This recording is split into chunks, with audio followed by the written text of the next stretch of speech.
So I wanted to get started by telling a story. So, hold on one second, I just have to check this one thing. Just 1 second, give me 1 second. Okay, done. Okay, so where was I? Around this time last year, I was lucky enough to be invited to this really cool place. Just give me 1 more minute. Sorry. Ugh, I forgot to close this. You guys don't mind if I take a selfie, right? I've always wanted to give a TED Talk. This would just be like such a great way to remember it.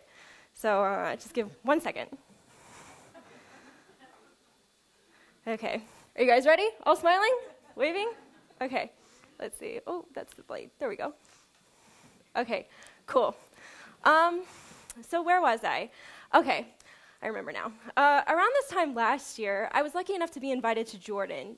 So, you know, this beautiful exotic place, I've never been anywhere like that before, land of camels, Petra, Indiana Jones. And about halfway through the trip, we decided to go to the Dana Biosphere Reserve, which is Jordan's largest nature reserve.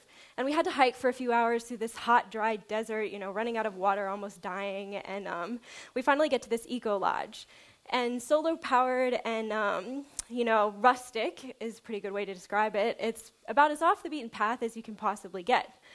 And at sunset, the local Bedouins invited us to go for a walk to their camp, you know, for some tea and coffee and a bit of storytelling.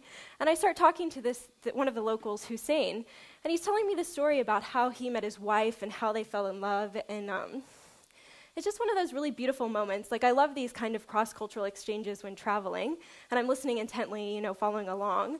And then the sun starts to set, and so I take out my phone to take some photos and, you know, try to take it all in. And I look over, and Hussein also took out his iPhone.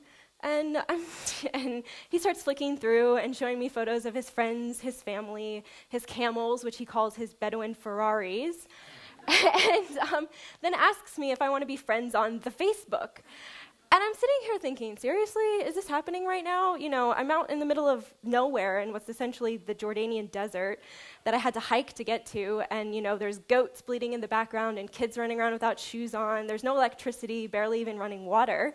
And me, being me, the first words that come out of my mouth are, no way, is there 3G here?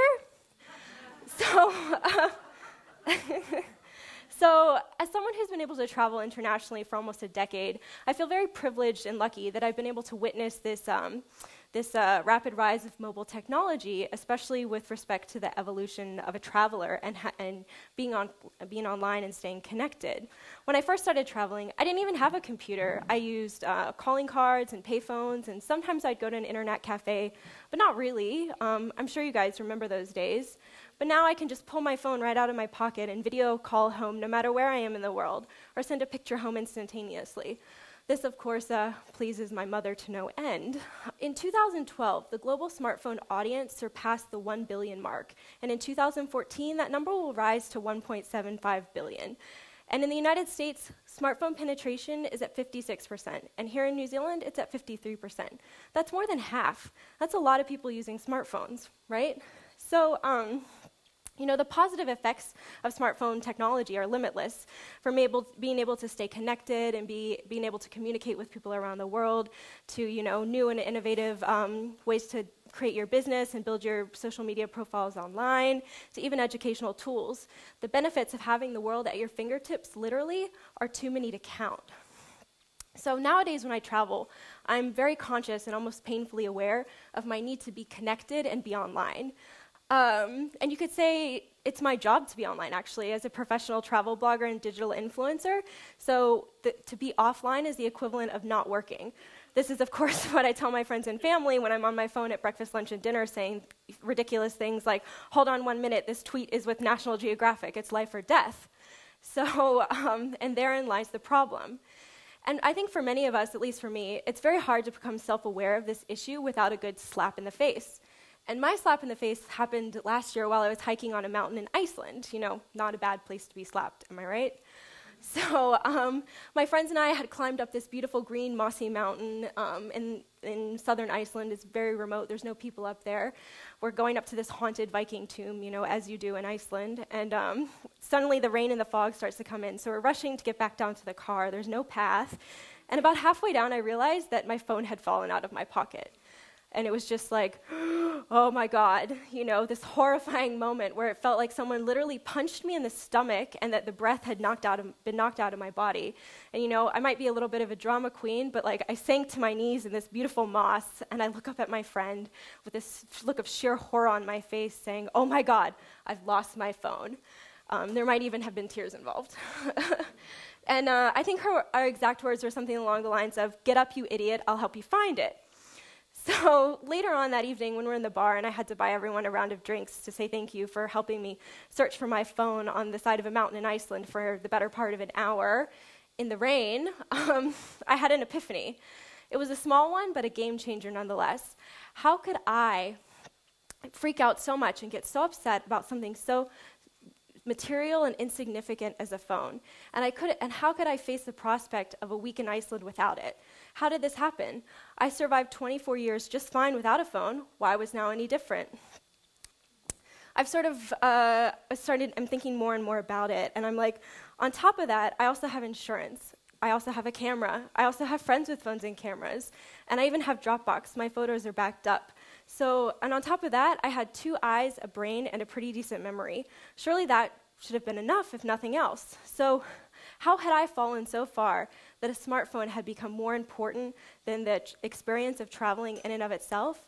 And I couldn't imagine going on without it. How did this happen? Though, lately I've realized I'm not the only one out there, thank goodness.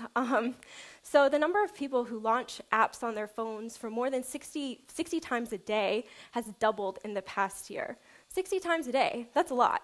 On first glance, I'd say, no way, that's not me. I don't look at my phone that much. But in reality, I probably launch my email at least 60 times per day, let alone all my other apps and social media profiles, and, of course, Candy Crush. So, just kidding. I actually deleted Candy Crush in January after I realized I was stuck on level 181 for 3 weeks, and my daily happiness levels were directly correlated to how fast I cleared the jellies. So, let's just say life has only improved since then. But perhaps what's even more horrifying is the fact that from March of last year to March of this year, the number of mobile addicts has increased from 79 million people to 176 million people. That's an increase of 123% in 1 year. Let's just try to process that for a moment. With the rate of mobile technology growing and growing, combined with more and more accessibility, can you imagine what our world will be like in 5 years, in 10 years? Will we come to live in a place where people don't even talk face-to-face and our lives will be conducted in this virtual world? How did this happen? What is it about smartphones that make them so addicting? This is far too complex a question to answer in one 18-minute talk, but I think a lot of it goes back to a few very basic human and emotional needs. A desire for instant gratification, a need for self-expression, a desire to be both liked and heard, literally, to the simple fact that the pings of our smartphone have become equivalent to a reward. So this, of course, starts to explain the mysterious cultural phenomenon of the selfie, which I'm sure you guys have all experienced at one point or another, or if you haven't, then you did stay with me. So as Oxford's 2013 word of the year, selfies expose some very basic human desires, a need to be both noticed, recognized, and appreciated. And after all, a little appreciation and recognition isn't necessarily a bad thing. Oftentimes, this is crucial for our work and our relationships. But what happens when that transitions to an addiction? Would you believe me if I told you that 66% of people are afraid to be separated from their smartphones? 66%. And that number is from 2 years ago. I can only imagine what it's like nowadays. And the numbers don't lie. The younger you are, the higher the rate of addiction is. Of course, interestingly enough, it's also on the rise with middle-aged moms, but interpret that however you like. So there's no denying it. Smartphones are really rapidly changing our social behavior and how they're controlling us in our lives. I'm sure many of you have been out with, friends or family or whatever, and someone, pulls out their phone and starts to flick through it while they're in the middle of talking with you, right? I mean, I see this all the time. You probably don't even notice it anymore. It's become so normal. So, or worse, have you ever been in one of those silent meetups, or I like to call them, where you're in a cafe or a restaurant and everyone's sitting around a table and everyone's on their phones and no one is actually talking to each other? So even if you haven't been that zombie phone user yourself, I'm sure if you look very closely around you, you've probably seen it at one point or another. So phones are really changing how we're behaving and interacting with other people face to face. And, whether you're going to a party and you get there and you don't know anyone, so you sit down and flick through your phone because it's easier to go online than it is to talk to someone you've never met before. Or you're sitting in a boring corporate meeting and you're looking at your BlackBerry discreetly under the table. Or even when you're out with close friends and you get some messages on your phone and you start to scroll through them. For some reason or another, it's become socially acceptable and okay nowadays for people to be on their phones while also speaking with people face to face. So the question I want to pose to you guys is this: are you cool with that? Because I'm not, With everyone being so addicted to phones nowadays, I think it becomes a lot of self-awareness. For me, it took a slap in the face in Iceland to become aware of this, and many months of thinking about it and processing it afterwards. So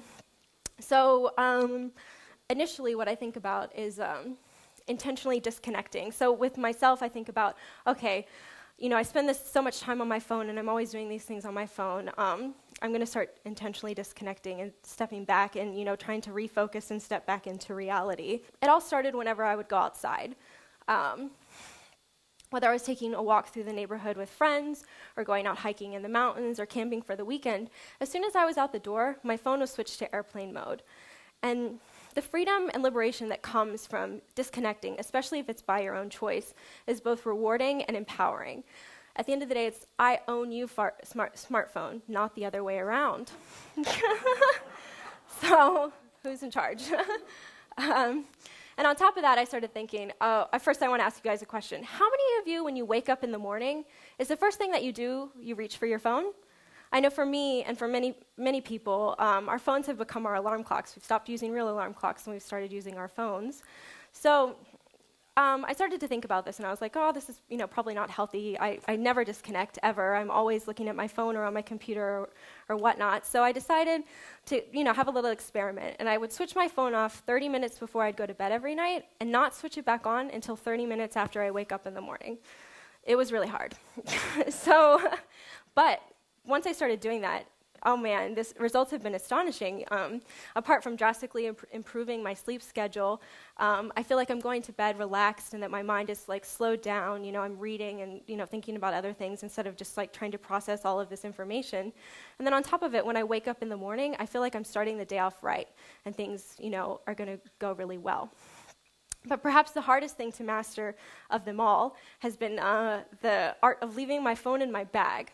So whenever I'm out with people, whether I'm running into someone in the street or grabbing coffee with friends or having a meeting somewhere with someone, I've made the conscious decision to leave my phone in my bag and focus on the person, whoever I'm talking to, is more important than anything I could be doing on my phone. And that was also really hard, but once you sort of get it, it's really great. And whether you're hiking on a mountain in Iceland or you're talking with Bedouins in the desert in Jordan, or even if you're a 40-year-old parent looking at your teenagers who are totally addicted to these fancy new gadgets with touch screens that you don't really know what they do, or if it's the other way around and you're a teenager and you can't get mom or dad's attention because they're so sucked into their new devices, there's hope. Like everything in life, moderation is key, as well as self-control. So every study shows and every statistic indicates that as the years go by, not only are we using mobile technology more and more often, we're also becoming more and more dependent and more addicted to it.